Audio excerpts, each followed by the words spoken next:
Estamos começando mais um episódio do Vivendo no Ártico. Eu sou Thiago Barreto e estou aqui com meu sócio Matheus Araújo. Ele é meu co-host aqui e eu sou o co-host dele aqui no Vivendo no Ártico. E se você ainda não é inscrito no canal, aproveita e se inscreve. Nos últimos 3 episódios eu não fiz essa chamada, então agora, já que você está vendo, aproveita, se inscreve, curte e já compartilha aí para os seus amigos assistirem, que vai ter muito insight bacana hoje nesse episódio. Hoje a gente está aqui com o Thiago Ribeiro, nosso amigo aqui da Processo de Vendas, e vamos estar conhecendo ele um pouco mais junto com vocês e o que ele tem a agregar, né, sobre esse mundo que é gigantesco das vendas. Seja bem-vindo, Thiago. Muito obrigado. Primeiramente, quero agradecer pelo convite. É sempre uma honra estar falando aqui sobre vendas, sobre pessoas em vendas e também as principais inovações nessa área. Então, agradeço, Matheus e Thiago, por me receberem e espero corresponder às expectativas. Quem não se inscreveu já sabe. Recado dado, se inscreve, compartilha com aquele colega, com aquele amigo que precisa de insights sobre vendas e marketing. Perfeito. Bora começar então a gente entendendo, né, quem é Thiago e como você também encontrou esse mundo das vendas, né? O que te chamou mais atenção para você seguir nesse caminho. Então, beleza, Thiago. Assim, o primeiro ponto é que, eu não sei vocês, mas no ensino médio, até no ensino fundamental ali, eu não tinha grandes aspirações no sentido, eu vou ser astronauta, engenheiro, médico, alguma coisa assim. Eu não sabia com o que eu ia trabalhar. Então, nunca tive essa aspiração assim do que eu ia ser, mas também era muito curioso. E eu lembro muito que ao entrar na universidade, já contextualizando como eu entrei em vendas, ao entrar na universidade eu resolvi explorar quais eram os projetos de pesquisa, quais eram as oportunidades de fazer alguma coisa além da sala de aula, para aprender mesmo e desenvolver. E aí eu descobri o Movimento Empresa Júnior. Então, minha primeira experiência com a venda parecida com o que eu faço hoje, né, com os meus clientes, foi lá no Movimento, na empresa de consultoria chamada Produtiva Júnior. E foi bacana. Lá eu tive alguns treinamentos de venda, tive oportunidades para vender projetos de consultoria para empresas aqui do nosso estado. E isso despertou já uma curiosidade sobre aquela área. Minha posição direta não era vendedor, mas eu, como gerente de projetos, precisava participar ali de diagnósticos e apoiar o time de vendas. Então, essa foi a primeira experiência que eu tive com a venda mais complexa. Tirando isso, obviamente teve aquelas vendas ali, como todo mundo na faculdade, que aí vai vender uma rifa, alguma coisa ali mais simples, que você vai vender a maioria para os seus amigos, familiares. Aí o bacana foi o seguinte, que eu achava até ali que eu sempre ia ter uma pessoa para me apoiar para vender. Então não precisava ser um grande vendedor. Se eu fosse um bom gerente, já estava de bom tamanho. Quando abriu a época de estágios, todo mundo brigando por estágio, principalmente nas grandes empresas aqui do estado, eu olhei uma das vagas que me chamou a atenção, que era justamente para consultor comercial de uma empresa de tecnologia. Eu gostava de tecnologia, consultor comercial, não me via trabalhando, mas pelo perfil da vaga, pela descrição, ela me chamou a atenção. Disse, por que não? Vamos tentar. E foi bacana porque ao entrar nessa vaga, que era uma vaga de estágio, eu consegui a primeira posição como Hunter, ou SDR, que é um termo hoje, né, muito famoso, mas na época eu não sabia, não fazia ideia do que era. Vocês conhecem esse termo? É bom para explicar para os ouvintes, né, essas nomenclaturas, o que seria isso. Claro, claro. Bom, o Hunter ou SDR, primeiro que assim, SDR quer dizer pré-vendedor, né? Vem do inglês Sales Development Representative. Então, é um vendedor que faz uma etapa específica da venda, que é a pré-venda. Normalmente, faz aquela parte de inteligência ali, de busca de listas, geração de listas, a classificação, né? E isso, a classificação. Também a prospecção e a qualificação. SDR faz até aí. Hunter, dependendo da literatura que você está procurando, você pode ver o Hunter, de fato, como um vendedor, um executivo, que faz todo o processo. Caçador, né? O caçador, exatamente. Você vai ver em algumas referências falando do Hunter como o Hunter sendo o vendedor, e você vai ter o Farmer, né, que vai ser aquele vendedor mais próximo do CS, que vai vender na sua base de clientes. No nosso caso, a ideia do Hunter era o SDR mesmo, era pré-vendedor. Minha primeira posição em vendas foi pré-vendedor. Mas o Hunter, então, antigamente ele seria a junção do SDR com o Closer? Isso. O que acontece? As primeiras literaturas ali de vendas, elas não dividiam, não tinham essa especialização das funções do vendedor. Pelo menos não do vendedor entendido como hunter, que era o executivo de vendas. E aí, ali em meados de 2000, veio o Aaron Ross e falou no Receita Previsível sobre especialização de funções. Essa especialização de funções, que inclusive vem na realidade da engenharia, né? Então do Fordismo, de cada pessoa vai fazer uma etapa do processo, ele trouxe, popularizou, né? Falou, no Vale do Silício todo mundo está fazendo, e nós, como bons copiadores, que é muito bom copiar, vamos lá e fomos copiando isso aí. Então SDR e Closer, né, foram termos de pós-receita previsível.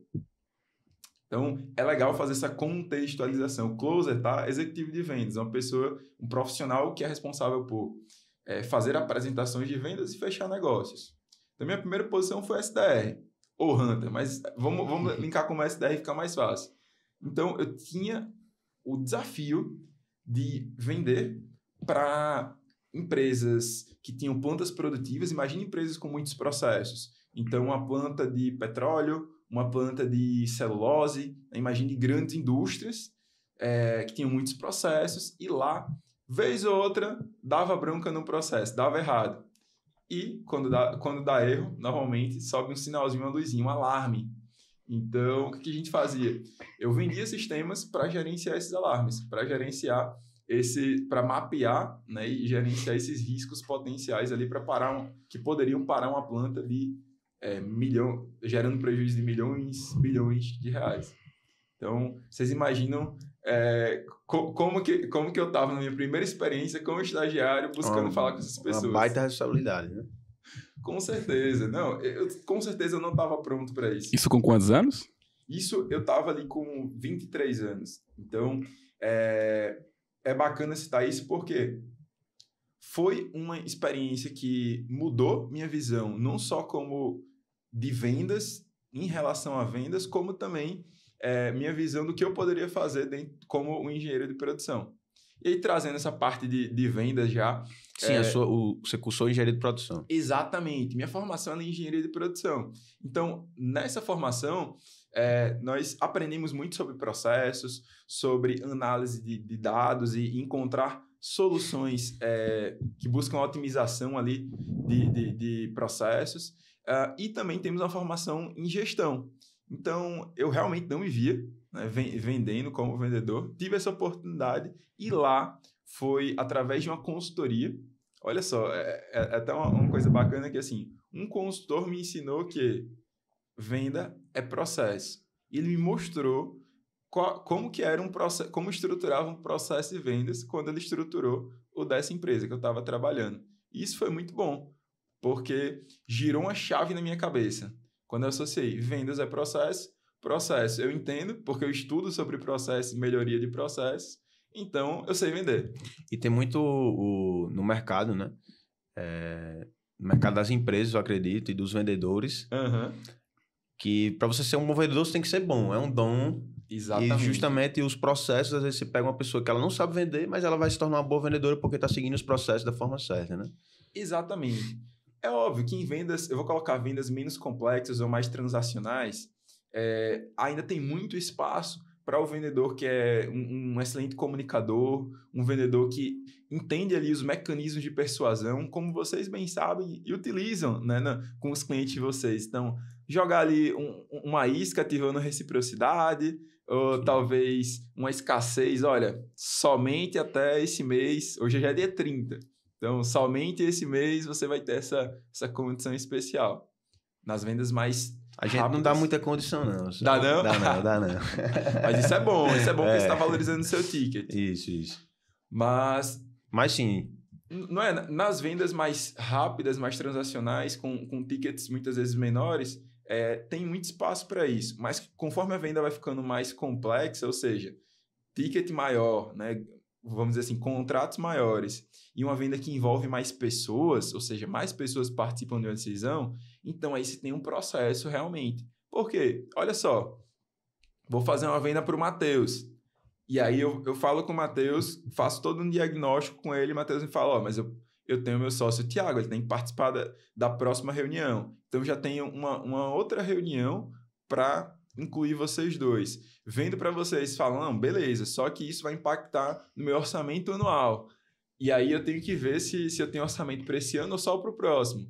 Então, notem que são várias etapas, vários detalhes, que se você não tem um processo, provavelmente, né, teu vendedor, ele vai se perder, ele vai fazer... Não, às vezes não vai conseguir nem coletar essas informações dos potenciais clientes ali. Exatamente.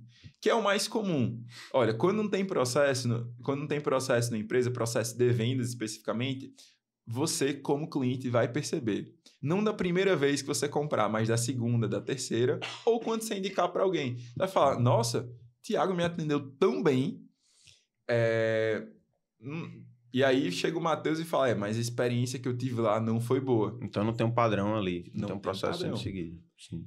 É como a lógica ali dessas grandes franquias. Você vai no McDonald's, no BK, você sabe qual vai ser o padrão ali de atendimento. Óbvio, tem espaço para uma pessoa que está ali atrás do balcão que atender com um sorriso mais largo, Ou não, né? Que tá no dia ruim. Isso. Tem espaço para a pessoa fazer o diferencial. Mas o padrão já é bom? Sim. Acho que essa é a ideia de vendas e processo, e foi aí que eu me encontrei em vendas. Então, eu descobri que vendas era processo, que eu poderia ser um bom vendedor sem necessariamente ter um talento natural ou facilidade para comunicação. E, com isso, eu resolvi expandir, multiplicar, levar esse conhecimento para mais gente. Eu falei, nossa, eu sei disso, legal, eu consigo aplicar isso aqui na empresa, e isso é bacana citar, porque é muito fácil você falar, não, eu aprendi, mas como é que eu sei que eu aprendi? Eu executei esse processo, lembrem, primeira experiência com a venda ali mais complexa, executei esse processo e gerei um resultado. Como eu não fechava negócios, então na época nós mensurávamos o nosso resultado por um termozinho que chama pipeline gerado, ou seja, basicamente assim, a quantidade de oportunidades que eu gerei dentro do funil dessa empresa. Então, eu gerei um número X de oportunidade que, considerando o ticket da empresa, somadas as oportunidades representaram mais de R$300 mil de receita a receber. Óbvio, o closer, o executivo de vendas, tinha que ir lá e fechar o negócio. Mas eu até falei, tá aqui as oportunidades, já na bandejinha, aí agora é com você, desenvolve a venda e fecha. Então, quando eu vi que esse resultado ele poderia ser aproveitado, replicado para outras empresas, foi quando veio o estalo de fundar uma empresa de consultoria, que até então não sabia o nome. Então, eu já tinha uma primeira experiência com consultoria da época de empresa júnior e tive uma experiência de vendas que me ajudou a unir os pontos. Aí eu precisava de mais um elemento aí. Você enxergou que ali era uma oportunidade, porque muitas empresas não estavam aplicando isso, e entendeu junto com... Foi na época que já conhecia Quirino? Esse é o ponto. Faltava esse elemento. Então, eu tinha essa vivência, mas não sei se vocês já sentiram isso, que está faltando alguma coisa para o negócio andar, para você startar. E essa alguma coisa, na realidade, não era uma coisa, era uma pessoa. Então, quando eu pensei em abrir uma consultoria, eu poderia ser um consultor autônomo, sim, poderia, mas eu pensava em abrir um negócio. E a maioria dos negócios que eu olhava no mercado que funcionaram muito bem, eles não eram negócios de uma pessoa. Eram negócios que envolviam mais pessoas, mais fundadores. Até mesmo para você ter habilidades diferentes, para você ter abordagens diferentes e conseguir as melhores soluções. Então, foi aí que eu busquei ativamente conversar com pessoas que eu sabia que tinham um perfil empreendedor para ver se dava match ali e dali saía um negócio. Então, eu conheci o Matheus Quirino justamente. Eu conheci do curso, na verdade, de engenharia de produção, mas essa vontade ali de empreender foi de uma forma bem ocasional, batendo papo ali nos grupos do curso. E aí ele falou, tô com uma ideia aqui de empreender. Eu disse que também estava, a gente apresentou uma ideia para o outro. Eu brinco com ele até hoje que eu sou o melhor vendedor porque ele decidiu topar a minha ideia, mas é só uma brincadeira. E foi isso, a gente resolveu fundar processo de vendas para unir esse conhecimento que eu tive com o conhecimento do Matheus, que também era um profissional, era naquela época um profissional de mercado, que vendia utilizando um processo de vendas e também tinha sido treinado por uma consultoria. Então, note, eram duas abordagens diferentes que nós aprendemos, mas que tinham como fator em comum a venda como processo. Então, nós resolvemos pegar o melhor dos dois mundos, óbvio, fazer adaptações, porque a gente aprendeu isso no curso, né, que existe ali uma ferramenta de melhoria chamada ciclo PDCA. Né? Então, você planeja um processo, ou seja, eu planejo como eu vou fazer uma consultoria, eu executo ela, no final eu analiso os resultados para ver se eu tive os resultados que eu queria, e no último ponto é onde eu vou agir, onde eu ajo de forma proativa para melhorar aquele processo, aquele método. Então, nós fizemos isso e hoje a gente tem um método que já foi validado por mais de 250 empresas, né, em todo o Brasil, deu resultado, tem muito case. E eu estou aqui hoje, acredito que por esse sucesso do método. Eu sempre brinco, o sucesso não é de Tiago, não é de Matheus, é do método. Tanto que hoje nós temos outros consultores aqui na processo de vendas que conseguem executar com excelência esse método e trazer resultados para os nossos clientes. Vocês playbookaram tudo, então. Exatamente. Até esse termo é importante, né? O que é esse playbook? Então, muitas vezes a gente fala, tem que ter um playbook, é um manual. Manual de ação, né? Exatamente, que é um termo que também veio de onde? Dos esportes. Então, já existem playbooks há muito tempo, que é justamente como, tem aqui playbooks com estratégias para... É mais do futebol americano? Exatamente. Né? Playbook das defesas, do ataque. Defesas, ataques. Note o seguinte, futebol americano é um esporte que até você jogou um tema que eu não domino, mas eu entendo que existe ali o time de ataque e o time de defesa. E para cada time, eles têm que ter um processo. Exatamente. Ele canta... O jogador principal ele vai cantar a jogada e o time de ataque tem que saber o que fazer naquele momento. Notem que são várias peças. Se um jogador não faz, tem que fazer... Falha tudo. Acabou.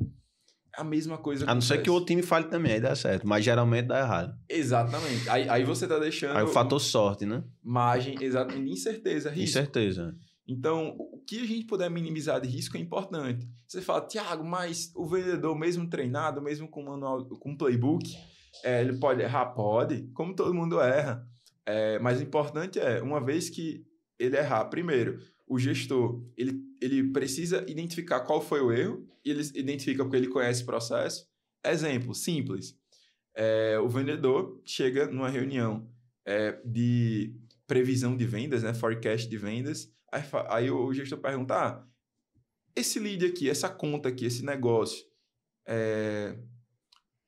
o que está faltando para fechar com ele? Não tá faltando nada, ele falou que ia fechar, beleza. Eu olhei aqui e vi que você não validou com ele se existe algum decisor. Sim, se existe você está falando com uma pessoa, mas você não validou se existem outras pessoas ali que precisam participar dessa venda.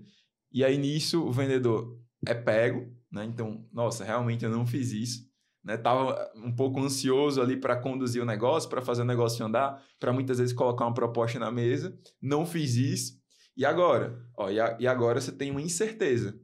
Você tá me falando que você vai fechar esse negócio, mas pode ser que apareça alguém, como diria um amigo meu, coloca o dedo no suspiro, né? Então, faça tudo dar errado.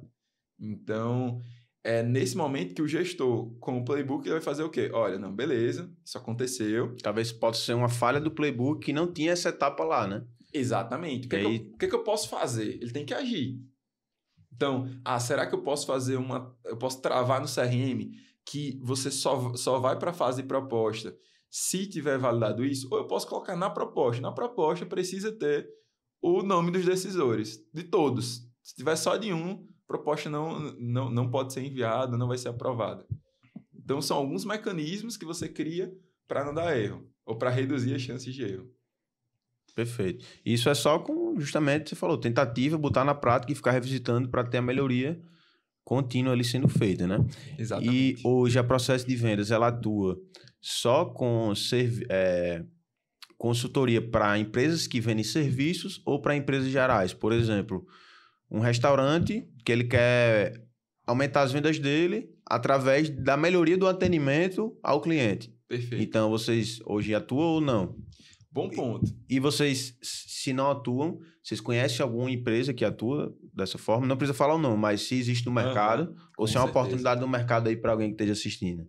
Esse é um ponto muito importante que você citou, Thiago, que é justamente você saber qual mercado que você atende, qual o perfil de cliente que você atende. Então, quando falamos em processo de vendas, é muito fácil falar assim, não, mas como é que vocês fazem para dar resultado para todas essas empresas, 250 empresas? Vocês usaram o mesmo playbook, o mesmo manual para todo mundo? Não. Apesar do método ser o mesmo, a base do método é o quê? O cliente que você vende. Então, se vocês vendem para um perfil de empresa como restaurantes, então o teu processo é feito para vender para restaurantes. E outras empresas que nós atendemos têm perfis de cliente diferentes. Eu estou contextualizando dizendo isso porque quais são os nossos perfis ideais de clientes? Isso aí eu posso abrir, tá, para vocês, mas não contem para ninguém, porque aí vai ficar mais difícil para vender. Ou vai aparecer concorrente. Mas brincadeiras à parte, nosso perfil de clientes são empresas de tecnologia e de serviços B2B, ou seja, que vendem de empresa para empresa. Por quê? Justamente porque essas empresas têm uma venda mais complexa e a venda mais complexa, ela pede um vendedor. Eu costumo dizer isso. Por que ela pede um vendedor? Porque eu costumo dizer, quanto maior o peso da decisão, ou seja, quanto mais pesa no bolso, mais reflexão, mais planejamento você precisa ter para tomar essa decisão. Vou dar um exemplo simples aqui. Nós estamos aqui, né, na capital do Rio Grande do Norte, cidade do sol, cidade maravilhosa. Se nós quiséssemos tomar uma decisão, vou viajar, vou passar um final de semana ali em João Pessoa, aqui do lado. Essa é uma decisão. E ela tem vamos dizer assim, uma proporção financeira X. Mas, se a gente decide fazer essa mesma coisa, não, vou passar um final de semana, só que fora do país, nos Estados Unidos, na Europa, fora do país. Ponto em algum lugar que a nossa moeda é menos valorizada e os gastos vão ser muito maiores. Provavelmente, essa decisão você vai envolver mais pessoas, você vai levar mais tempo para tomar. A mesma coisa vai acontecer na venda. Então, nas vendas complexas, por levar mais tempo, por você precisar de mais certezas, né? Ter mais confirmações de que é isso que você quer, é isso que você vai fazer, é onde o vendedor é necessário, o ser humano, eu vou colocar assim, o ser humano é necessário. Então, nesse tipo de venda, nós conseguimos gerar muito valor. Por quê? Porque, apesar de pessoas serem o diferencial de qualquer organização, onde tem pessoas, onde tem pessoas sem processos, tem margem para erro. Se você tiver as pessoas e o processo, tudo certo. Se tiver só as pessoas, tem mais margem para erro, tem mais margem para incertezas. Então, nós conseguimos gerar mais resultado para esse tipo de cliente que precisa ter um time de vendas, que muitas vezes tem um vendedor bom, mas ele depende desse vendedor, ele não sabe como é que multiplica esse vendedor estrela. E se ele sair, ficar doente... Acabou, você não bate meta. Você vai dizer, não bati porque Matheus não vendeu. Poxa, mas Matheus não vendeu e Thiago não vende. Não, Thiago vende, mas ele não é tão bom. Então, vamos fazer o seguinte, vamos pegar aqui, Matheus, senta comigo, vou acompanhar aqui algumas vendas suas. Depois de um tempo, entendi, que Matheus seja diferente de Thiago, é só essa etapa aqui. Beleza, mapeio a etapa, coloco isso no meu playbook e falo, Thiago, a partir de hoje, tu vai fazer isso aqui que o Matheus faz. Você não vai fazer igual. Óbvio, você vai usar a sua personalidade, o jeito Thiago de ser para fazer aquela abordagem, mas o processo vai ser o mesmo. E, provavelmente, o resultado vai ser o mesmo. Não é garantido 100%, mas a probabilidade é muito grande. Então, por isso que hoje a gente atende empresas de tecnologia e serviço, fazem vendas mais complexas, e sim, existem empresas que estruturam processos de vendas para empresas que trabalham com o consumidor final, o B2C, né, que vendem para o consumidor final, que tem uma venda mais transacional. E, normalmente, se vocês forem buscar, tá, pessoal, esse tipo de empresas são empresas especializadas em atendimento. Então, é mais comum você ver consultorias especializadas em atendimento treinarem vendedores para o B2C, para essa venda mais do varejo, comércio, E empresas como o processo de vendas... Mas para venda mais mesmo, para de venda fato, mais complexa. Né? Entendi. Exatamente. Então, é uma forma de vocês buscarem no Google. E se vocês quiserem ranquear melhor ainda, né, o teu negócio, né, se posicionar melhor e serem encontrados, aí você tem que falar com a Artico. Agora, fazendo um link já também com o que você comentou relacionado ao início, você fundar a empresa, não tinha um nome ainda, Sim, mas vocês fundaram a empresa e ela tinha outro nome do nome que é hoje. Exato. E que é um nome que faz a transição até com o que vocês realmente implementam na prática hoje em dia, o nome atual. Mas qual foi o motivo por trás dessa mudança de nome e qual foi o processo de criação até chegar nesse? Legal que você perguntou, Matheus. Primeiro, eu gosto de contextualizar que nós não escolhemos o primeiro nome. O primeiro nome era Ímpetus. E Ímpetus foi uma criação, né, de uma empresa. Lá no início, nós sabíamos que nós não somos bons em tudo e nós precisamos lançar essa ideia para o mercado o mais rápido possível. Então, nós contratamos uma empresa para justamente criar essa marca. E eu lembro que quando nós vimos pela primeira vez, Ímpetus foi amor à primeira vista. Então, nós escolhemos Ímpetus, usamos Ímpetus por 3 anos. E ímpetus vem de ímpeto ou de impulso. Então, a ideia, de fato, ali era impulsionar, né, as vendas das empresas que a gente ia atender dos nossos clientes. E por que a gente mudou, então? Eu lembro muito que a mudança, na verdade, foi algo quase que orgânico. Então, quando nós escolhemos, o nome era Ímpetus, mas o sobrenome era Ímpetus Processo de Vendas. E eu lembro que toda a nossa comunicação nas redes sociais, o nosso site, era processo de vendas. E eu lembro, inclusive, também que era muito comum, ao falar com novos clientes, com até mesmo candidatos que queriam entrar na empresa, eles não sabiam como falar Ímpetus. E falava processo de vendas. Não, falavam Impetus, falavam qualquer outra coisa, menos Ímpetus. E aí, sem problemas, porque de fato, né, era uma marca, era um nome único. Mas assim, a decisão ela foi baseada, primeiro, nesse processo orgânico, de que o processo de vendas acabou ficando mais famoso, vamos colocar assim, dessa dificuldade, muitas vezes, da pessoa, né, das pessoas falarem o nome da empresa. Então, a gente pensava muito nisso. Poxa, o que é fácil de entender? Quando a gente fala só Ímpetus, normalmente precisava de algo a mais, de um pitch ali para explicar o que era. E se a gente falasse processo de vendas, não. Já gerava identificação rápida, uma imagem na cabeça do nosso cliente. Então, a mudança ela ocorreu de 2 anos para cá. E eu lembro que quando nós fizemos essa mudança no início, e até hoje algumas pessoas ainda conhecem por Ímpetus, e não tem problema nenhum. Mas, de fato, o processo de vendas ela veio, né? A justificativa ela veio ali por ser, de fato, tá muito ligado com o core business do nosso negócio, por ser fácil de falar, então seria fácil as pessoas lembrarem, o pessoal da processo de vendas. E também, obviamente, por uma estratégia de posicionamento. Então, enquanto vários concorrentes aí têm nomes, né, super mirabolantes, muitas vezes difíceis de pronunciar, o nosso é muito fácil.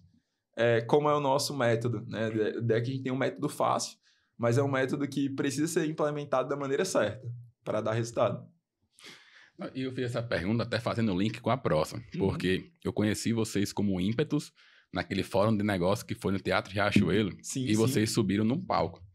E já entrando também no tema de canais de aquisição, porque eventos são canais de aquisição. Exatamente. Para a sua empresa. E às vezes, mais do que você ir para o evento, se você quer realmente se conectar com as pessoas e transparecer a autoridade perante elas, você pode, às vezes, pagar para palestrar ou pagar para estar no palco, que vai ser um investimento melhor do que você pagar o melhor ticket do evento, por exemplo, se você não souber se relacionar. Exatamente. Ou se não conhecer ninguém ainda. E vocês subiram no palco naquele dia. Foi uma exceção que vocês fizeram ali. E eu queria entender, aquilo já foi uma exceção. Porque além do método validado e que tenha resultado que vocês já têm, para vocês irem crescendo mais, também é importante essa rede de relacionamento. Nesse dia do evento, vocês já foram estrategicamente pensados ali? Vocês fizeram esse investimento para estar lá no palco? Ou já foi também um relacionamento que vocês foram construindo de rede, proporcionaram que você está lá, estiverem assim lá, para fazer o pitch que vocês fizeram naquele dia para só empresários que estavam ali no evento aquele dia. Pronto, falando um pouco de canais, de fato o Eventos é um canal nosso, tá? Então, respondendo a primeira pergunta, sim, é um canal de venda, é um canal importante para a nossa empresa, e estar no palco do fórum foi justamente uma estratégia.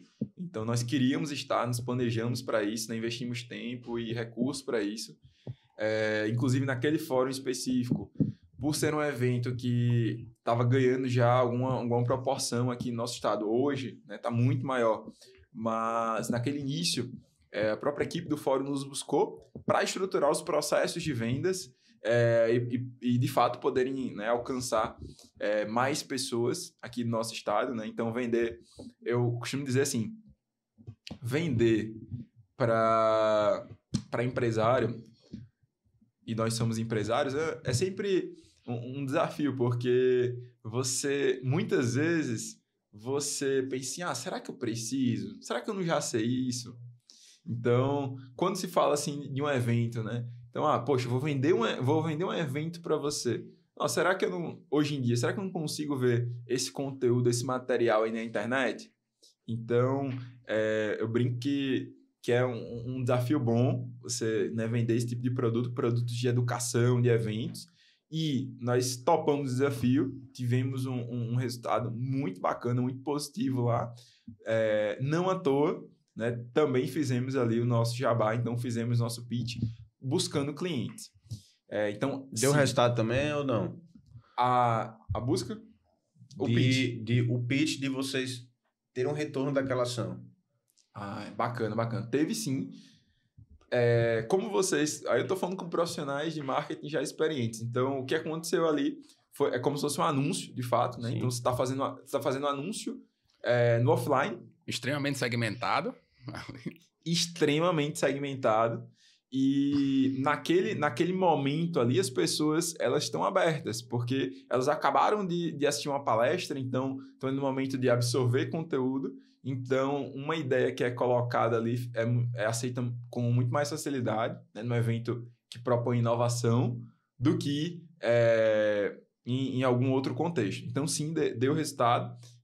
Eu lembro muito quem fez o pitch lá foi o Matheus, meu sócio, e que, saindo do palco, algumas pessoas já vieram falar com ele, óbvio, né? Nós colocamos uma isca ali para conseguir fazer esse resultado ser ainda maior, ser multiplicado. Então, foi muito bom, foi ótimo. Perfeito. E vocês comentaram que vocês têm o ICP de vocês definido, o público-alvo. Exatamente. Como é que vocês mapeiam esses eventos a nível... Vocês estão buscando sempre estar em eventos nacionais também, regionais? Como é que vocês fazem esse mapeamento de eventos que fazem sentido para o negócio de vocês? Acho que o primeiro passo é entender...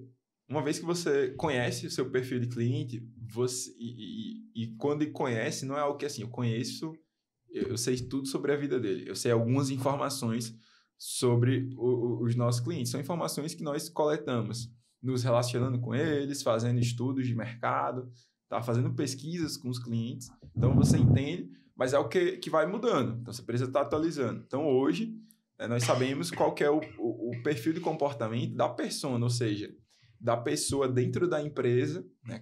O CEO ou os diretores ali, o que eles fazem. E nós entendemos e antecipamos quais são os eventos que eles mais procuram. Então, fazendo esse estudo, olha, na linha, vamos dizer assim, no estilo de vida, pelo que eles contaram para a gente nas pesquisas que nós fizemos, de qual tipo de conteúdo que eles buscam, esses 10 eventos aqui são os eventos que têm a maior probabilidade, né, de eu encontrar pessoas como eles. É uma probabilidade. Beleza. E aí nós mapeamos esses eventos, entramos normalmente em contato com eles para ver qual evento que vale a pena ter ali um stand numa feira de negócios, qual evento ter uma palestra, qual evento participar como congressista, muitas vezes. Na área VIP ou não? Sim, mas o principal, quando você vai como congressista, que eu coloco, é quando você ainda não conhece um evento, ou até esse evento ainda não está validado pelo mercado, né? Então, é uma aposta maior, tem uma incerteza maior, e como congressista você consegue transitar por várias interfaces do evento, com exceção do back ali, do backstage, né? Mas você consegue ter uma visão ali, justamente, da feira de negócio, de como é que tá os conteúdos, se as pessoas, elas tem alguma fluxo, assim, elas ficam mais no conteúdo, elas ficam mais nos corredores, quais são os melhores lugares para eu posicionar um stand aqui próximo ano? Então, eu costumo dizer que quando nós vamos com congressistas, normalmente é para fazer uma inteligência do evento e entender quem que nós queremos ser no próximo. Então, óbvio, surgem oportunidades, principalmente hoje em dia, que a maioria dos grandes eventos, eles oferecem para os congressistas um aplicativo para eles se relacionarem. Então, a título de exemplo, estive no Startup Summit recentemente, e lá nós tínhamos o aplicativo do evento onde as pessoas trocavam figurinhas. Então, algumas pessoas ofereciam seus serviços, convidavam para visitar um stand, trocavam inclusive contato, né? Em vez de você estar levando cartão, você escaneava ali um QR Code no crachá da pessoa e já estava com o contato dela, ou ainda prospecção mesmo. Estou ali com o aplicativo do evento, tem 10 mil pessoas inscritas. Faça alguns filtros aqui e saio prospectando, tem como baixar a lista? Então, não diretamente, óbvio, via API é possível, mas se você dedicar ali um tempo, pegar 1 ou 2 SDRs ali para fazer esse trabalho, vale a pena. Exatamente. Dá para montar uma lista bem legal de segmentação de anúncios, né? Com certeza. E a gente está observando uma tendência muito forte do evento, no digital principalmente, cada vez mais como um canal de aquisição. Porque as pessoas não querem mais comprar curso. Ninguém quer comprar mais curso. As pessoas querem método de acompanhamento. Verdade. Então, dificilmente você vai ver uma pessoa que compra um curso hoje em dia, como antigamente na época da pandemia, principalmente. 997, era clichê. Eu vou comprar um curso... Já era o número. 997. E foi muito... implementada aquela questão dos gatilhos mentais. Então, as pessoas já estão manjadas quanto a isso. Então, os grandes players estão cada vez mais apostando em eventos presenciais, onde você traz ali uma base segmentada que já ele acompanha, que está interessada, mas não comprou ainda. Eles estão deixando de lado esses produtos mais baratos para vender realmente o método, como você está dizendo, os produtos de alto valor. Isso. Onde eles vão ter um acompanhamento por ele e pela equipe dele também, para realmente implementar aquilo que eles vão aprender. Às vezes, a diferença de um curso para uma mentoria, por exemplo, é só um acompanhamento. Porque o conteúdo é o mesmo, não muda nada. Então, eles colocam lá 100 ou 1.000 pessoas, dependendo do tamanho do player do mercado, do expert, do quem estiver produzindo. Você bota lá 100 pessoas. 100 pessoas, vai pensar, é um número pequeno. Mas são 100 pessoas altamente segmentadas. Você coloca uma taxa de conversão de pelo menos 20% desse evento. Só que é um produto de 50 mil reais. Ou seja, com 100 pessoas ali vai faturar 1 milhão no evento. Obviamente que existem todos os custos, mas você vai criando uma comunidade, uma tribo, porque as pessoas vão comprando você, o seu método, o seu produto, você está acompanhando elas, o seu time está crescendo, seu time está acompanhando. Isso está engajando muito mais as pessoas, criando tribos entre elas. E não só isso, mas as pessoas estão voltando para o presencial. Exatamente. Essa conexão com outras pessoas vem ficando... Tá ficando em alta novamente. Os eventos realmente, a gente tá enxergando até pra gente também, como cada vez mais um canal de aquisição que a gente quer explorar mais. Estar mais presente em eventos, tanto a nível regional como a nacional também. Não só estar presente, como fazer também, né? Claro. É uma boa oportunidade. Né? Como o Matheus estava falando, se você produz um evento para a tua audiência, primeiro que você mostra ali que você tem muito a oferecer. Né? Então, nossa, eles têm tanto conteúdo que eles não vão fazer um evento para trazer, divulgar, compartilhar esse conteúdo. Né? Segundo, que mostra também a força da sua base de parceiros. Então, costumo dizer que hoje, principalmente quando você está se relacionando com empresa, você não está se relacionando só com aquela empresa. Você está se relacionando com toda a base de parceiros. Né? Para pensar.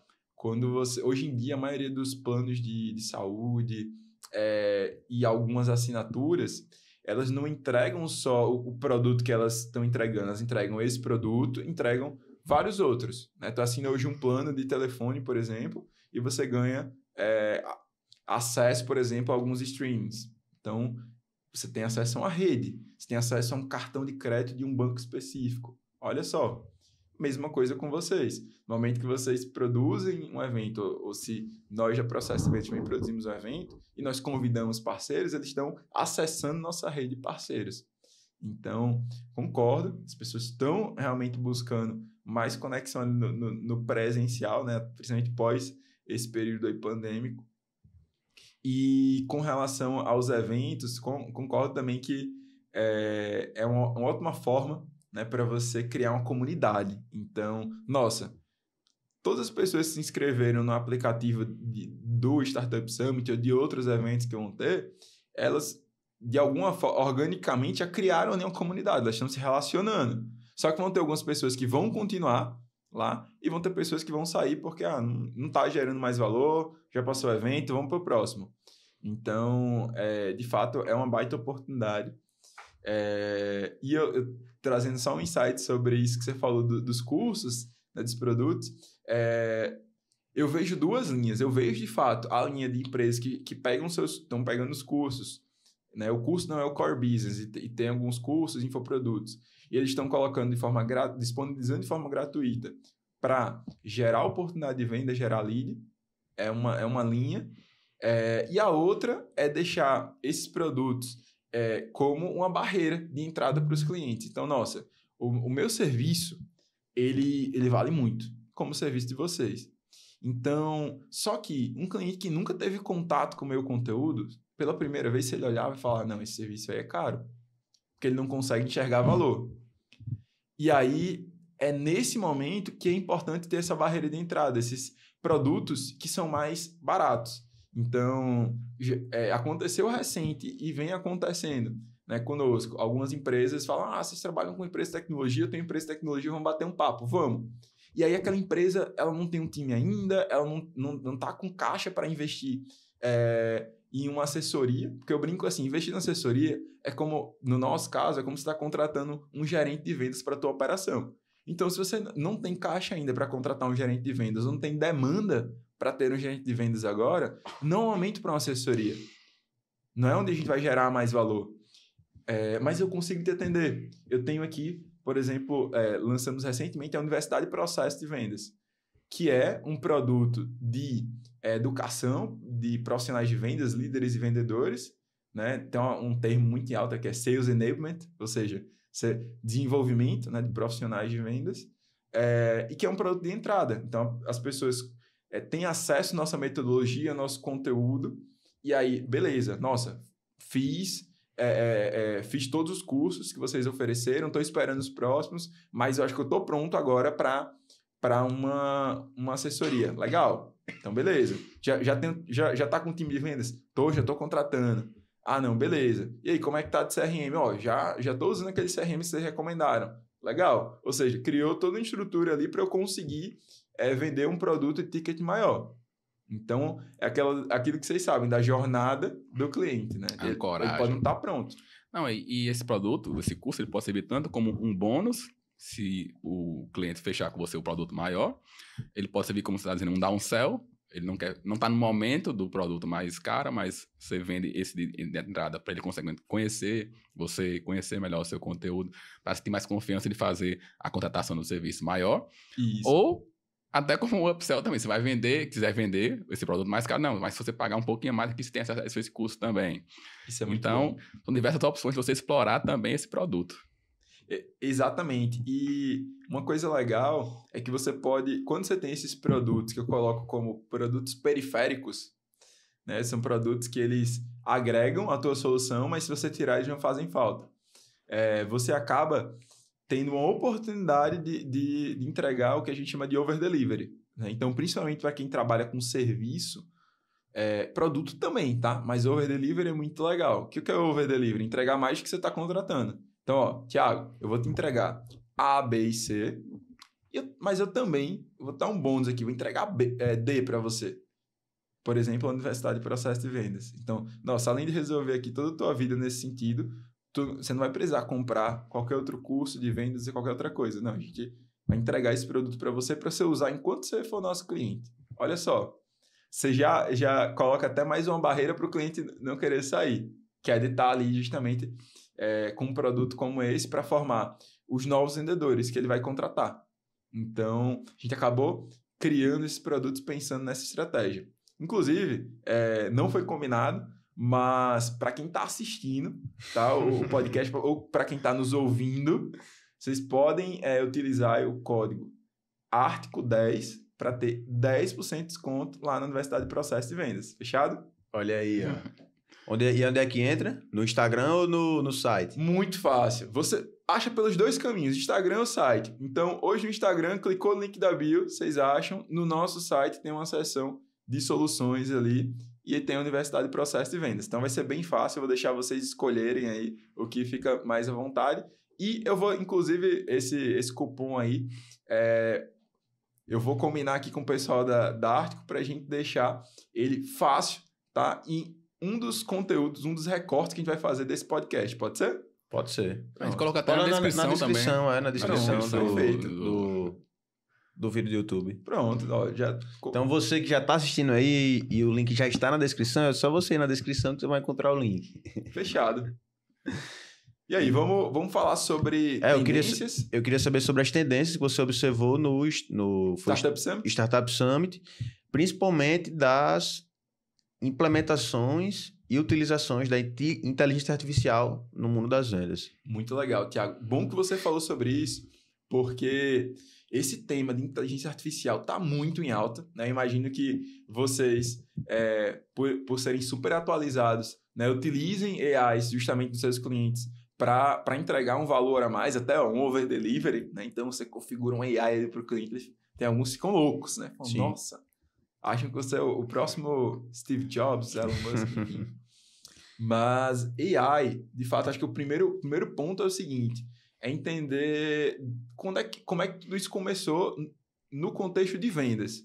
Então, olhando para vendas, se a gente parar para pensar ali, as primeiras AIs que eu, pelo menos, comecei a aplicar ali com os meus clientes e no meu negócio foram AIs voltadas à geração de listas.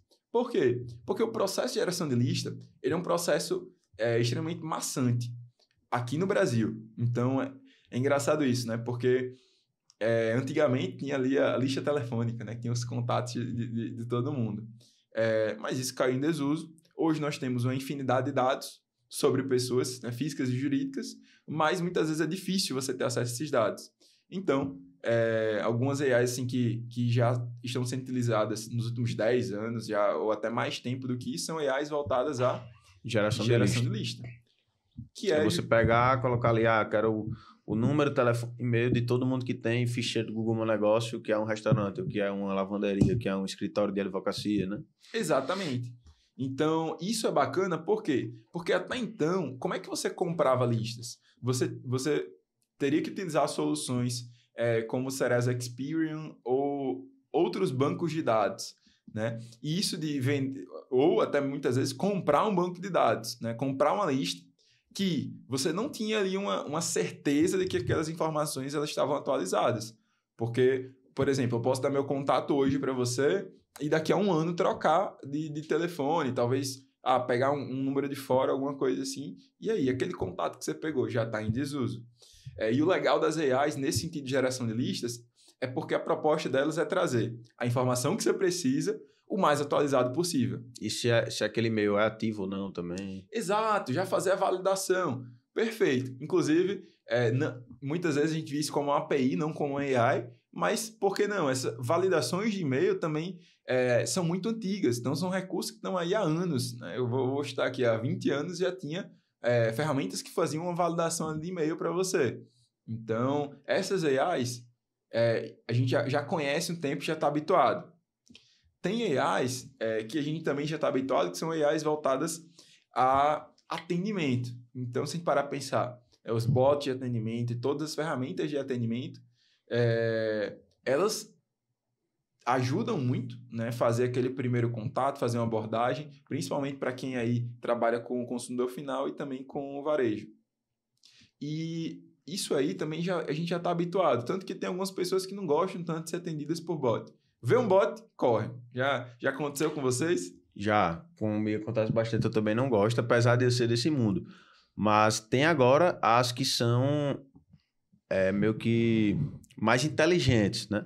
Exato. Tem uma que eu conheço, que é a Chatbase, não sei se você já ouviu falar, que você consegue alimentar ela com o seu conhecimento, com o seu produto, com o seu serviço, E aí ela vai ter entendimento em falar no tom que você quiser que ela fale, né? De uma forma mais humanizada. Bacana. Então, como você enxerga a implementação desse tipo de AI nos atendimentos, nas vendas em si? Olha, é incrível, porque você consegue ter um... Quando a gente pensa em vendas e marketing, vocês sabem bem disso, né? Todo investimento que nós fazemos, ele é calculado. Então, tem ali o custo, né, para adquirir um cliente, o CAC. Isso. Então, você tem um AI para fazer um atendimento, você reduz o CAC. E isso torna para você uma vantagem competitiva. Muitas vezes você pode pegar esse valor que você economizou e investir mais em marketing, em vendas. Você pode entregar um produto com valor menor para o mercado. Então, eu vejo com ótimos olhos, né? De fato, é importante uma boa configuração. Eu vejo que muitas vezes nós temos boas AIs, mas no processo de configuração ele não é bem feito e aí você tem um resultado ruim. Então, acho que esse é um ponto interessante. E outro ponto é o seguinte, não é porque você tem um AI que resolveu a tua vida. Tu vai precisar de um processo de vendas do mesmo jeito. E inclusive para delimitar até onde a AI consegue atender o cliente e onde precisa entrar uma pessoa. Exatamente. Essa ligação, se não bem feita, faz a AI ser uma dor de cabeça ao invés do remédio, né, do analgésico. E quais foram... eles falaram sobre essa específica lá no evento ou não? Ou falaram sobre outras similares? Pronto, perfeito. Essa em específico, não. O que a gente ouviu muito sobre AI no evento era o papel que algumas AIs estão assumindo nas vendas. Vou dar um exemplo para vocês. O lançamento dos últimos anos de AIs... um dos lançamentos de AIs que alguns CRMs adotaram foram AIs para revisão e para criação de templates e follow-up. Então, imagina só, eu ali, vendedor, vou fazer um follow-up com o Matheus. E aí, como já tem todo um histórico ali da conversa com o Matheus, o que foi feito, a AI me ajuda a criar um template follow-up para, por exemplo, lembrar o Matheus de uma reunião que eu vou ter com ele. Então, isso é incrível, porque muitas vezes criar esse follow-up leva tempo. E às vezes não é nem fazer o follow-up, é revisar. Poxa, será que eu cometi algum erro de português que pode diminuir minha credibilidade com ele? Ou às vezes a AI pode sugerir alguma coisa. Olha, já que você vai fazer esse follow-up com o Matheus, por que você não sugere esse conteúdo aqui? Então, AIs para criação de templates é algo recente, mas que a maioria dos CRMs hoje brasileiros já estão adotando. E os CRMs estrangeiros já adotaram também. Então, ajuda demais. É uma prática, não vou dizer que é muito nova, mas que algumas empresas não estão usando ainda e vale a pena. E um outro tipo de AI também que foi falado foram as AIs que fazem análises preditivas. Para vendas, o que seria isso, né? Então, hoje em dia, tem uma prática que chama forecast de vendas, que é a previsão de vendas. Imagine o seguinte, que a previsão de vendas hoje, primeiro, para ela dar certo, eu preciso ter certeza, ou quase certeza, que meu CRM está bem alimentado, que ele está atualizado e que os vendedores estão cometendo o mínimo possível de erros. Tá, beleza. E eu preciso ainda do fator humano. Então, muitas vezes, eu dependo do vendedor falar, olha, esse negócio, ele tem 10% de probabilidade de chance de fechar. Ou ele tem 90%. Então, eu estou dependendo de um palpite de uma pessoa. O que que faz forecast preditivo faz? Eu passo a depender menos desse vendedor. Ele não precisa mais dizer qual a probabilidade. Através de uma análise do histórico de dados e todos os pontos ali de qualificação que você fez com o cliente, ele gera para você uma previsão. Olha, a previsão desse negócio fechar é essa, desse negócio é essa, e você tem essa previsão de receita para entrar no próximo mês com base no que está no seu CRM hoje. Então, esse tipo de AI é realmente um AI que vai mudar o jogo para os gestores de vendas e vai fazer eles dependerem menos, né, dos seus vendedores para esse fator específico. Mas aí você acha que a IA ela veio para excluir profissões ou para somar e maximizar? Porque os extremistas falam que ele vai acabar com todas as profissões que você pode fazer com automação.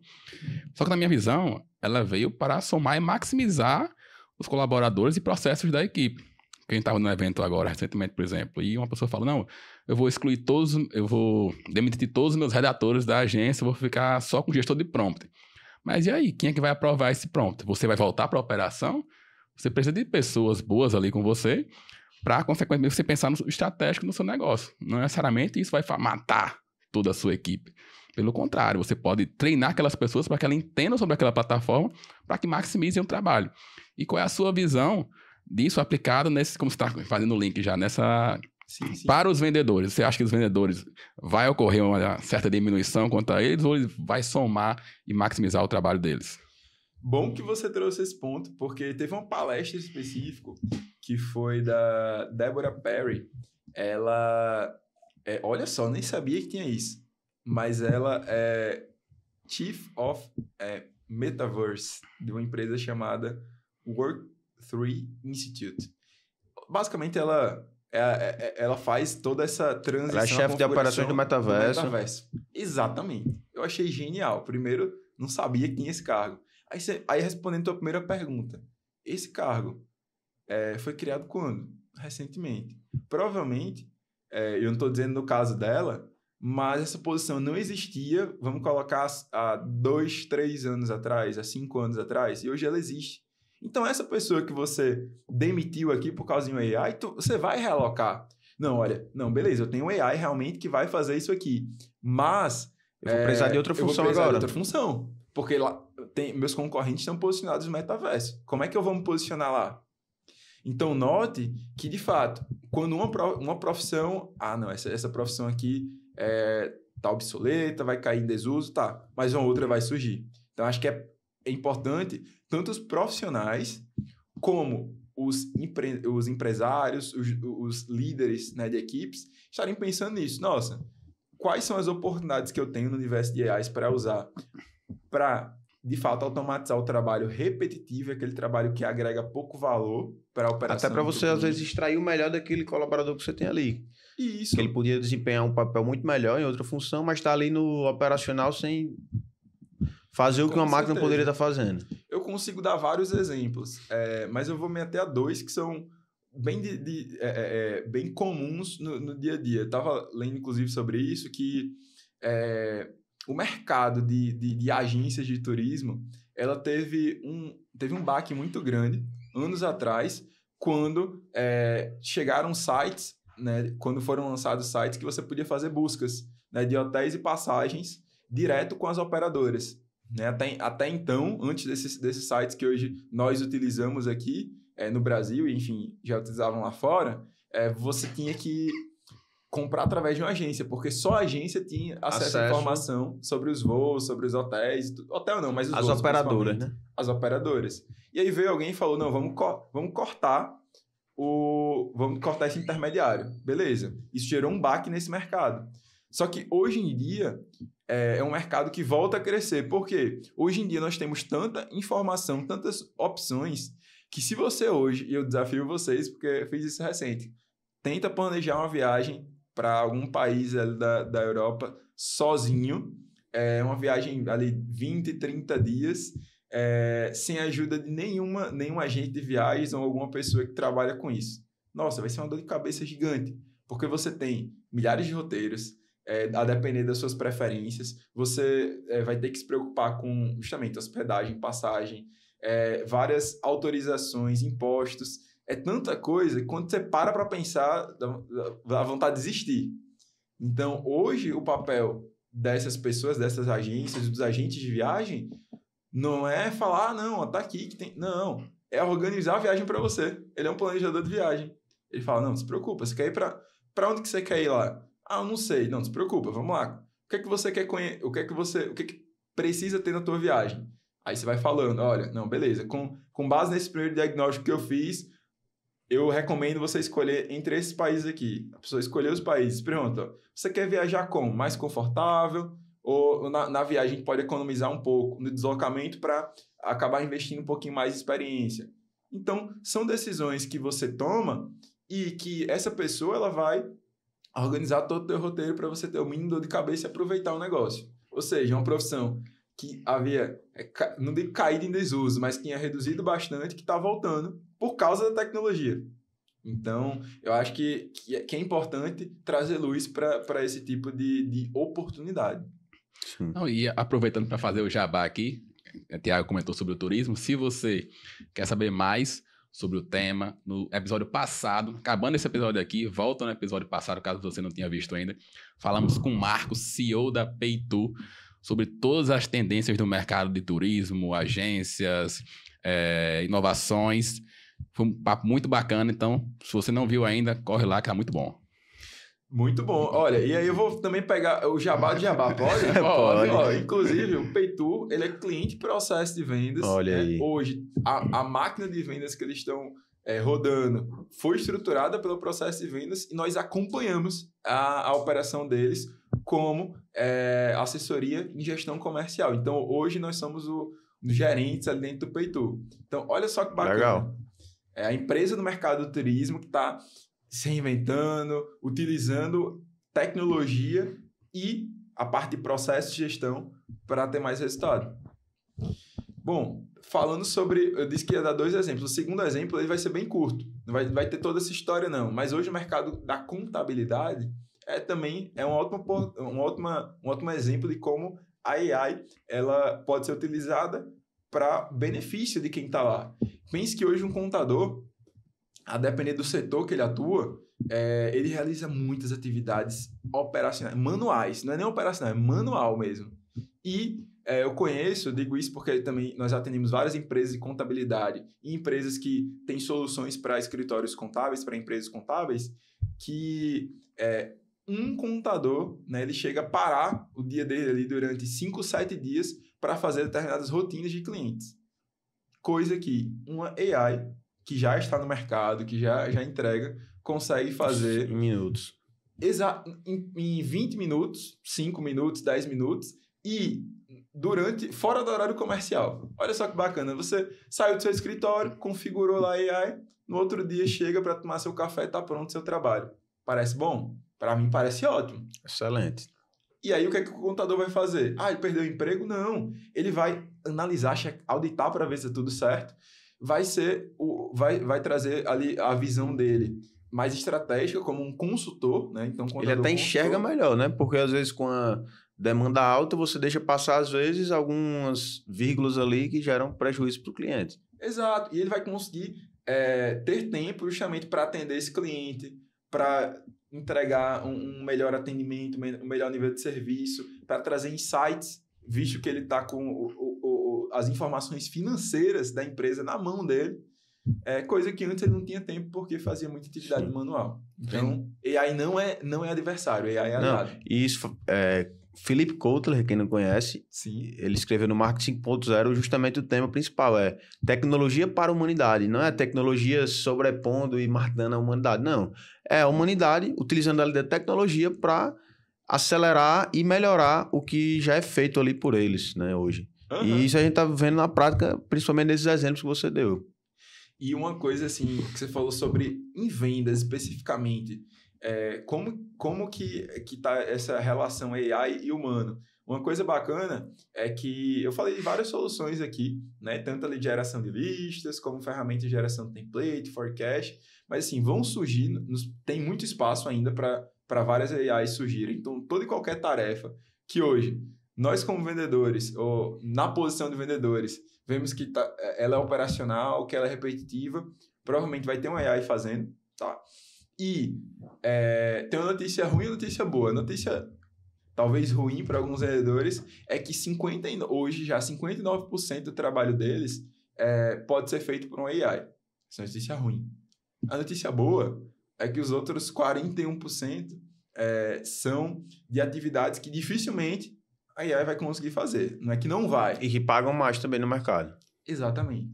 Então, é aquela coisa. Tem ali, justamente, vendedores que vão sair do mercado, ou pelo menos vão precisar se reciclar. Não gosto do termo reciclar, mas vão precisar estudar, desenvolver habilidades, competências para continuar no mercado. E do outro lado, vendedores que hoje estão super bem posicionados, justamente por ter muito forte as habilidades humanas, né? Então, habilidades como a inteligência emocional, como, né, se fala demais sobre a questão da coachability, né? A habilidade de desenvolver a parte de feedbacks, que isso é muito importante. A habilidade da escuta ativa, Então, tem várias habilidades que são muito humanas e que a máquina até pode buscar ali replicar, mas nós fazemos melhor. Soft skills, né? Exatamente. As soft skills são o diferencial do ser humano. E sem contar a conexão, né? O que a gente costuma dizer do olho no olho. Então, esse olho no olho, por maior que seja o conhecimento do robô, é algo humano, né? Então, é aquela coisa, não é que não dá, mas dificilmente você vai ter o mesmo olho no olho com a máquina, por mais parecida que ela seja com o ser humano. Então, o que você imagina para o futuro das vendas é justamente isso aí, né? Cada vez os humanos estarem ocupando os cargos mais estratégicos e mais altos na cadeia dos processos. Sim, eu vou falar uma visão assim, não sei se ela é bem futurista ou utópica, mas juntando algumas discussões que eu já tive, eu vejo o seguinte, que uma vez que as AIs elas estão fazendo cada vez mais etapas dentro do processo de vendas, essas etapas de qualificação, diagnóstico, entendimento do cliente serão feitas pelas AIs mesmo, né? Já estão sendo e vão ser cada vez mais feitas pelas AIs, porque são etapas que, a depender de quais dados o cliente está disposto a abrir para você, ele nem vai precisar falar para você. Por exemplo, hoje, se eu for fazer um diagnóstico, eu vou fazer perguntas. Só que nós sabemos, né, que tem algumas empresas aí que têm nossos dados e que elas fazem várias análises e sugerem compras de produtos baseados nos dados que elas têm. Então, se eu, Thiago, que sou o dono dos dados, eu libero para o Matheus, não, tudo bem você usar esses dados porque você vai fazer um diagnóstico e vai sugerir a melhor solução. Eu autorizo ele a utilizar esses dados para fazer o diagnóstico, eu nem vou precisar contar para ele.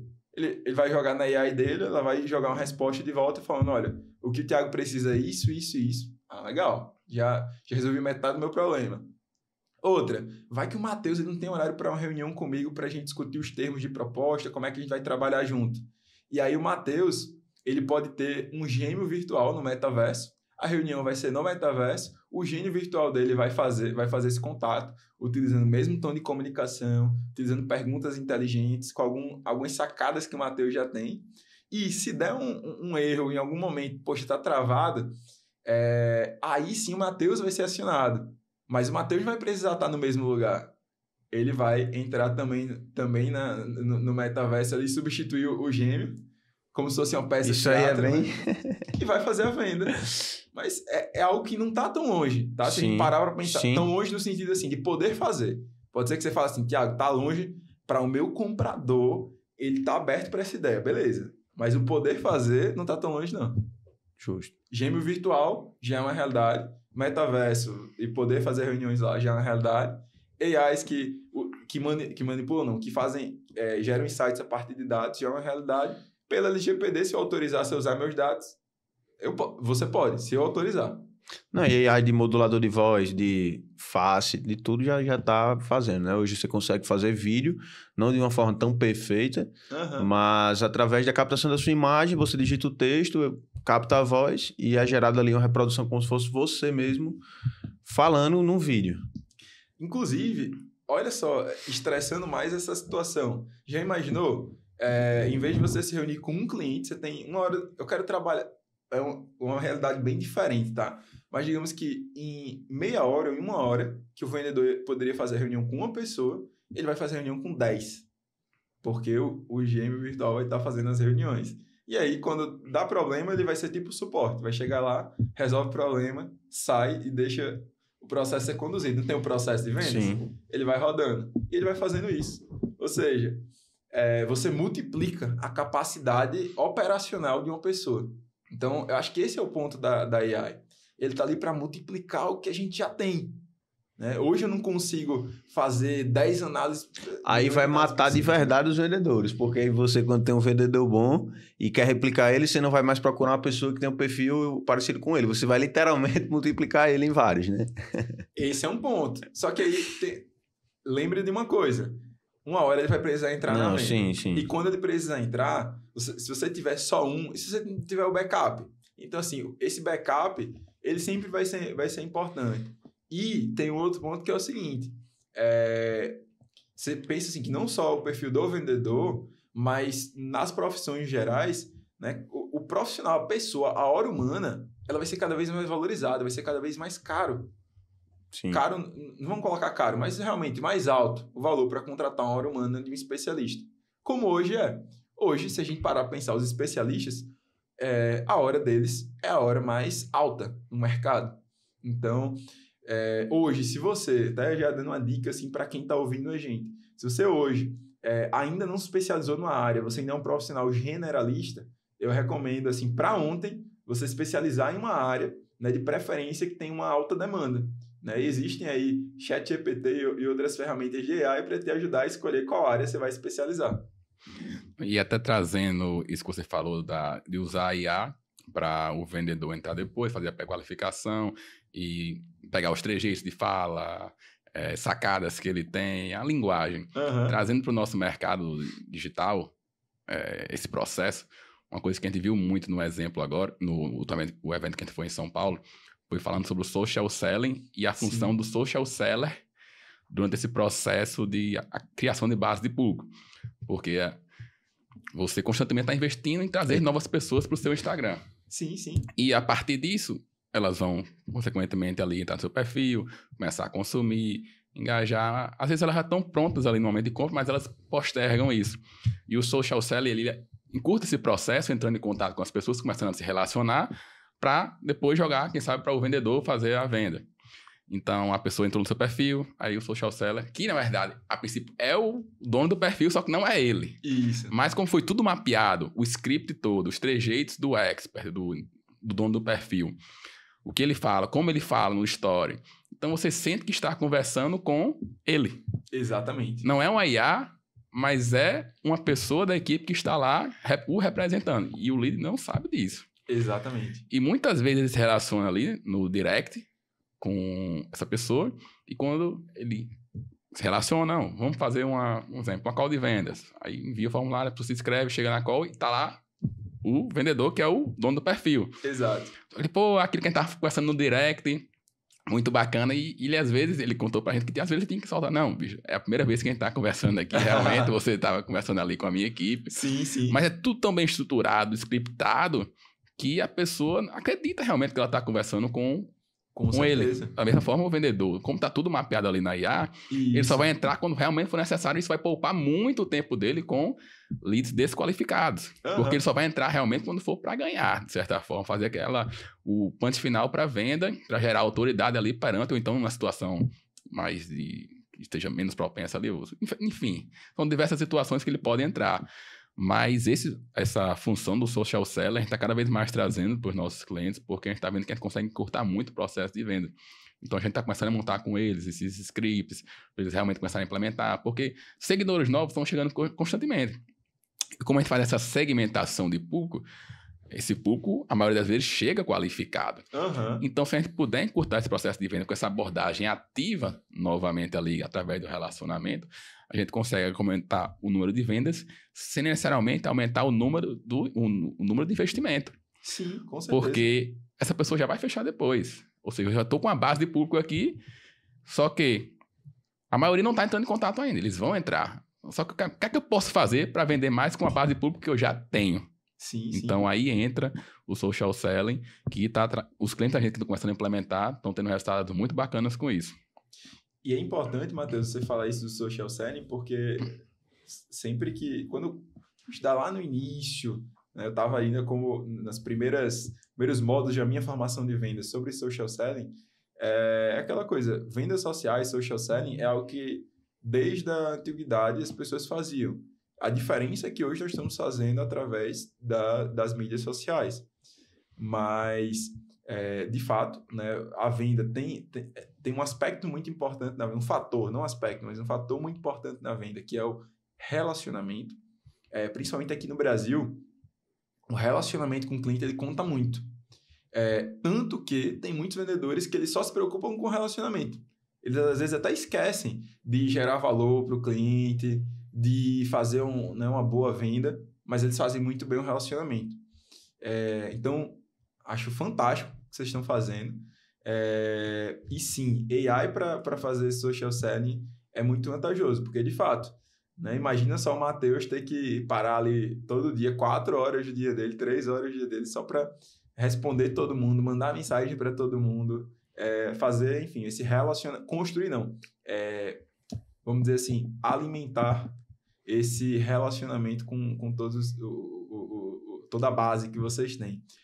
Até voltando aqui agora um pouco da pergunta, mas para aproveitar esse tema que eu acho que é importante, quais são os, não digo requisitos, mas quais são as premissas assim que para vocês fazem sentido implementar um AI de social selling, por exemplo? O que você precisa ter para falar, não, eu estou pronto para isso?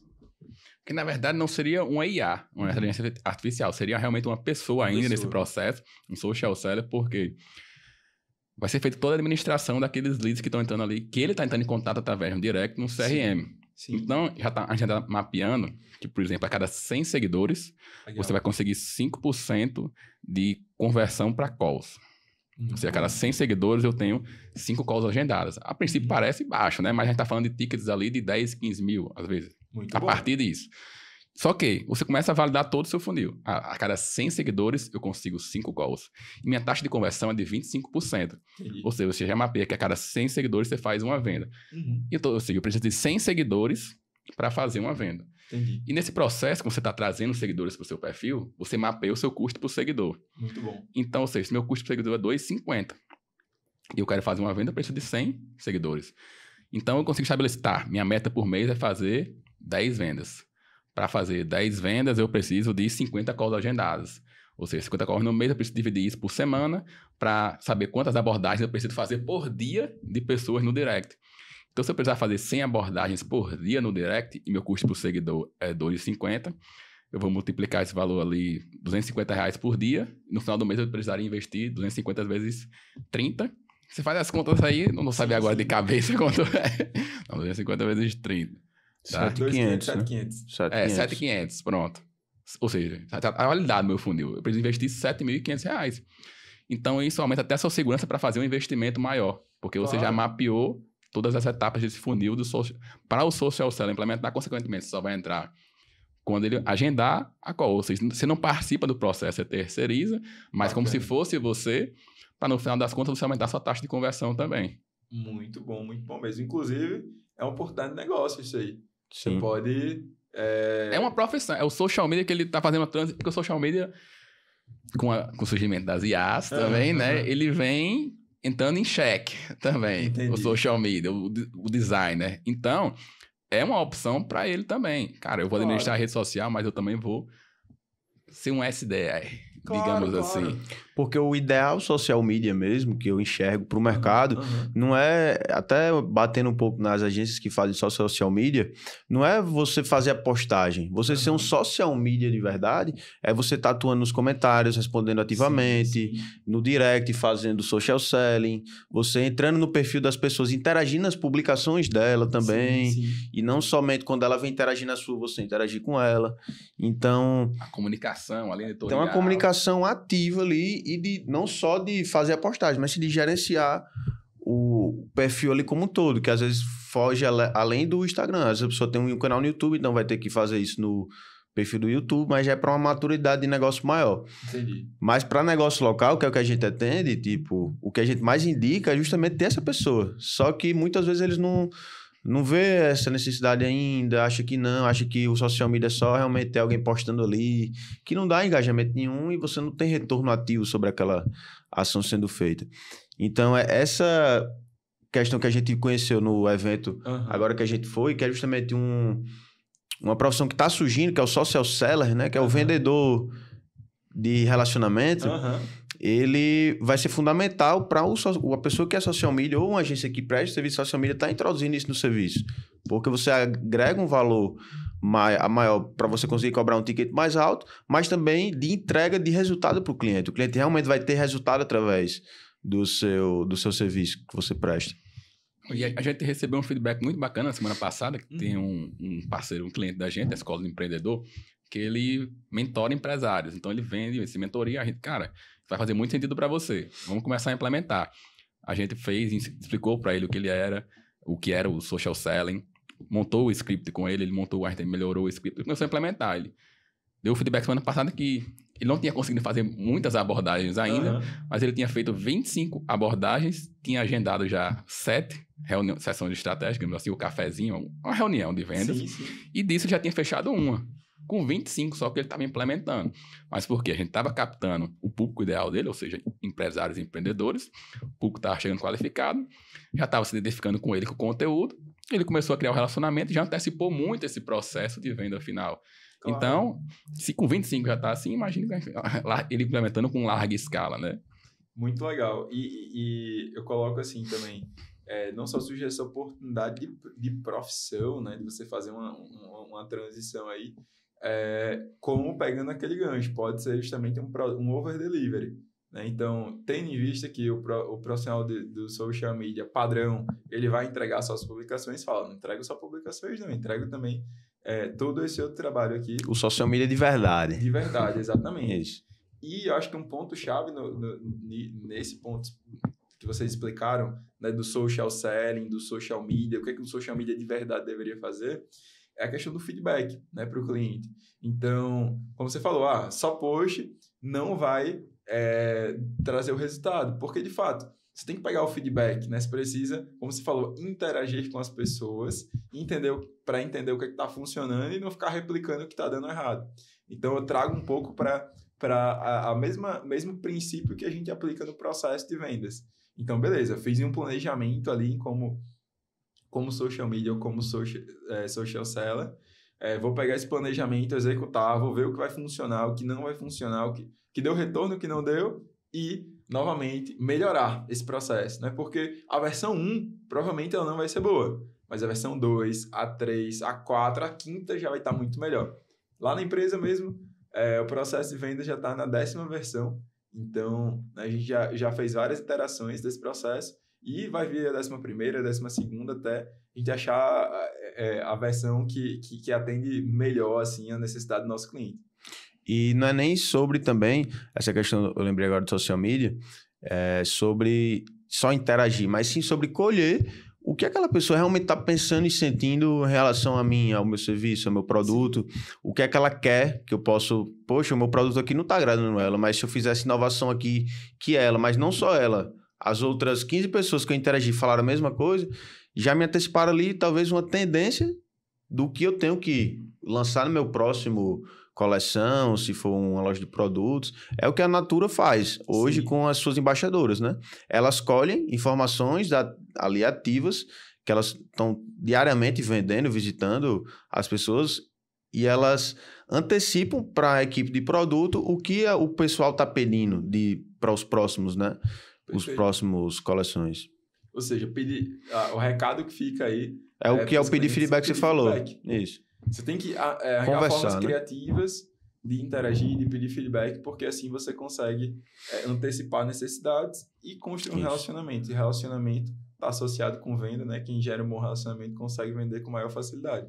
Acho que a gente tá bem alinhado nisso. É bacana trazer esse nível de discussão, acho que para os ouvintes, né? Para eles entenderem que para quem ficou aqui até agora, né? Porque o ouro saiu mais só no final aqui. Isso, exatamente. Mas, gente, é isso. Vendas e marketing andam de mãos dadas e é importante, né, para os dois. Esse feedback com o cliente é importante para os dois. Ter um planejamento, ter processos para a gente conseguir, né, ter resultados mais previsíveis. Então, o Matheus colocou muito bem, olha, nós conseguimos ter um ROI super previsível fazendo esse processo do social selling. E o recado do Thiago também ficou muito bacana, que assim, o social media pode entregar mais do que a média está entregando. E se você já é um social media e esse conteúdo, né, despertou teu interesse, muda amanhã tua forma de trabalhar ou os serviços que você está prestando, porque é aquela coisa, os profissionais que não inovarem, que não fizerem diferente, vão ser substituídos já por um AI. E se você é essa pessoa, procura a gente também, que a gente vai indicar para os nossos clientes. Tá contratando o serviço de vocês. Mas a gente tá chegando aqui no final e estamos chegando agora no quadro, né? A gente ainda vai ter uma vinheta para introduzir esse quadro, mas é o De Frente com a Avalanche. Caramba! E agora? Não é você que introduz, né? O Introduz. De Frente com a Avalanche, ele é mais um bate-bola com umas perguntas, respostas rápidas sobre alguns assuntos gerais. Vamos lá. Que a gente quer entender mais sobre você também, coisas que lhe inspiram, né? Aham. Então, a primeira pergunta que seria uma marca que lhe inspira para a sua empresa também. Essa cultura dessa empresa me inspira, o CEO dessa empresa me inspira. Uma marca que você se espelha. E a sua empresa também. Claro, claro. Não, pra mim, eu costumo dizer que cultura é algo essencial nos negócios e algo que é construído por muitos. Então, a resposta rápida para essa vai ser todas as empresas do grupo 3G, né? Ali da Ambev, da BK. Então, assim, lá eles têm uma cultura muito forte, cultura forte me inspira. E fazendo o link já com a empresa, desassociando um pouco da empresa em si, mas um empreendedor, um líder de empresa que lhe inspira. Nossa, aí ficou mais difícil ainda, mas eu vou, assim, colocar de bate-pronto, porque é uma pessoa que foi um mentor sem saber, foi o Mark Roberge. Mark Roberge, ele... Não conheço. Então, ele foi VP da HubSpot e ele implementou um método de engenharia, vamos dizer assim, lá no setor comercial. Então, aprendi muito com o livro dele. Tem um livro que é The Sales Acceleration Formula. E eu lembro que desde que eu li esse livro, foi a segunda virada de chave na minha cabeça depois de Vendas é Processo. Então, já faz o link com a próxima pergunta, né? Um livro que mudou a sua vida, assim, realmente, num momento chave. Cara, eu li esse livro, ele me trouxe insights que realmente mudaram tanto a mim quanto o meu negócio. Bom, na verdade, eu vou indicar um livro que eu tô lendo agora, porque a indicação vai ser mais recente. Então, eu tô lendo Jolt Effect. Ele é um livro do Matthew Dixon, que ele já, assim, fez várias contribuições enormes para essa área de vendas. É autor da Venda Desafiadora também.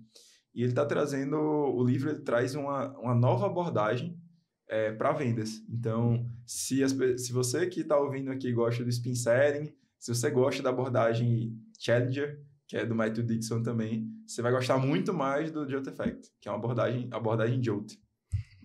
E um filme. O que seria essa abordagem? Ah, legal, pronto. A abordagem Jolt é um acrônimo, então o J vem de julgar a indecisão do comprador. Como assim julgar a indecisão? Identificar qual o nível de decisão de uma pessoa, se ela é boa ou não para tomar decisões.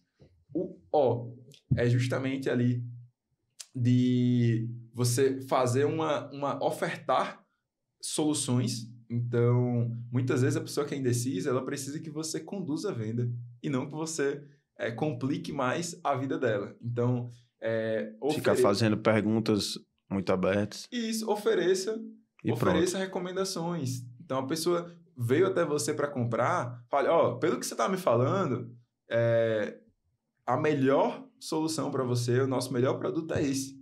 Se você jogar, não, tem 10 produtos para ter atendimento, você está aumentando a indecisão. O L é de limitar a exploração de conteúdo, que é basicamente assim, durante uma venda, uma das coisas um dos fatores que fazem você perder uma venda é justamente uma informação nova no momento que não deveria estar ali. Vou dar um exemplo. Está fechado com um cliente que tráfego pago é o melhor canal para ele hoje, beleza. Só que aí vem alguém e fala, mas é porque eu vi lá no evento que social selling ainda é melhor que tráfego pago. Não, então peraí, vamos esperar aqui, a gente não vai fechar já, mas eu quero aprender sobre o social selling para ver se eu vou decidir entre esse ou esse. Então, limite a exploração.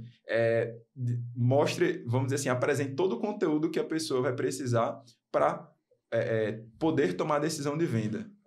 Dê informação como se você fosse comprador. Olha, mas de forma limitada. De forma limitada. Olha, se para você comprar, por exemplo, um bom par de calçados para corrida, você precisa saber qual é o seu tipo de pisada, quanto tempo de treino você vai ter e quantas vezes você vai treinar, e também com quanto tempo você quer trocar esse calçado, por exemplo.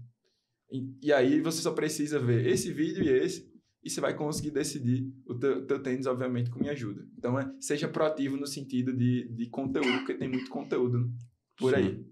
E a última parte, que é o T, é de tire o risco da mesa, que é basicamente você...